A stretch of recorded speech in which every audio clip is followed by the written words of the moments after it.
સાંસદ મનસુખ વસાવાએ ફરી એકવાર વહીવટી પ્રશાસનના અધિકારીઓ પર પ્રહાર કર્યા। શુક્લ તીર્થમાં નર્મદા નદીમાં ડૂબી જતા 3 લોકોના મોત થયા છે, જેને લઈને તેમણે કહ્યું કે નદીઓમાં ગેરકાયદે ખનન પર લગામ ન લાગતા ડૂબવાની ઘટના વધી રહી છે।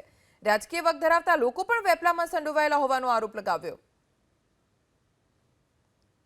માનનીય મુખ્યમંત્રી સાહેબને મેં પત્ર લખ્યો છે કે આ રેત માફિયાની સામે કાયદેસરની કાર્યવાહી થવી જોઈએ અને આવનારા દિવસોમાં ભવિષ્યમાં નિર્દોષ લોકો ભોગ ન બને એના માટે તંત્રએ કાળજી રાખવી જોઈએ।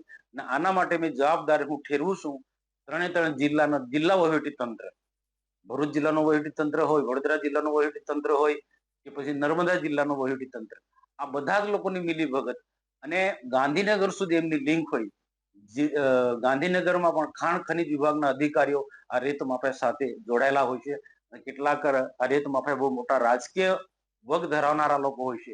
એના કારણે ઘણા અધિકારીઓ કાયદેસરની કાર્યવાહી કરી શકતા નથી।